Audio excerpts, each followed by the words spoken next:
I have a few very special people in my life who I rely on a great deal, but that's the beauty of, being able to keep living on Earth, is that you find more and more people that you feel, a deep sacred connection with. And yeah, I'm excited to meet the people that are going to come in, for me at least, but I have some good ones right now.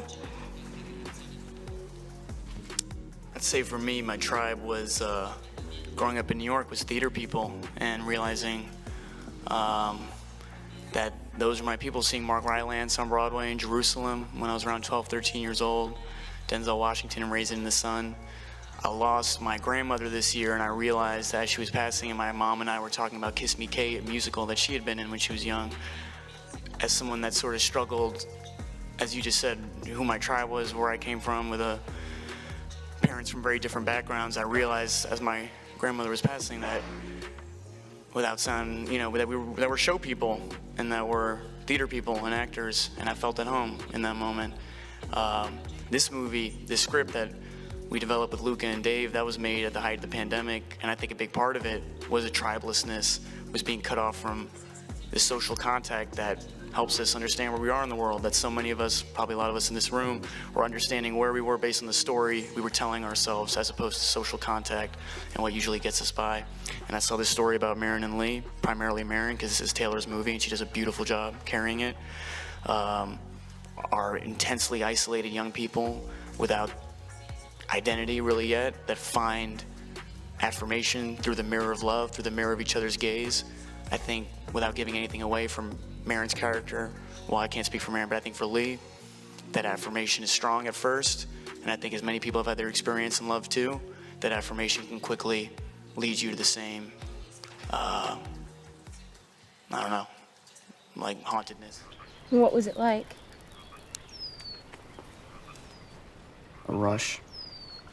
I think the isolation these characters feel in the movie came less from success, my personal life, and more what everyone in this room was experiencing in the pandemic, and how intensely socially isolated we were. Not that we're attention-hungry, narcissistic beings, but nonetheless, you need that contact to understand where you are. And I felt a similar disillusionment that I think Lee was feeling in the script at that point. You can feel every blood vessel like spider webbing through me. I feel like some kind of weird new superhero. What about afterward? What'd you feel about it? What'd you think? I don't remember after. That's bullshit. I was, had the honor of interviewing Taylor yesterday for a magazine that she was doing, and she's into holistic wellness, and I asked her if she could make any magic potion, if she was the Willy Wonka of magic potions, what she would make.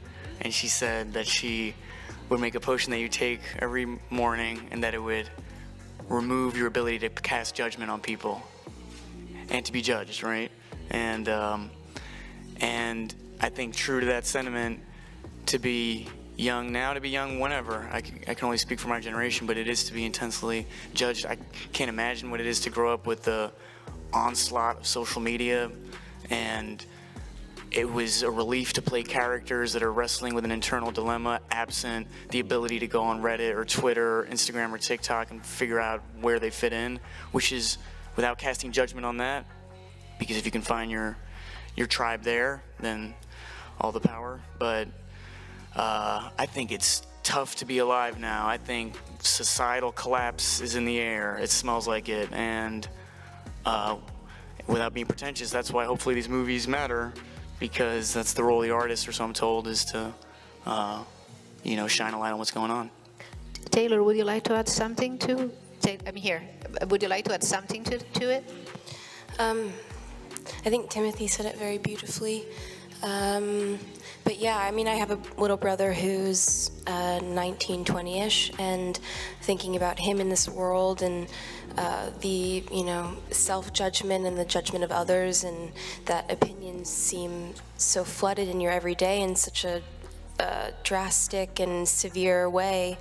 It's so scary. Because the hope is really that you can find your own sort of compass within all of it. And that seems like it's a difficult task now, and is I don't know the future of that, but yeah, it's something that's on my mind a lot. Hey, I'm not just gonna tell you what you want to hear. You ask me a question, I gotta answer it.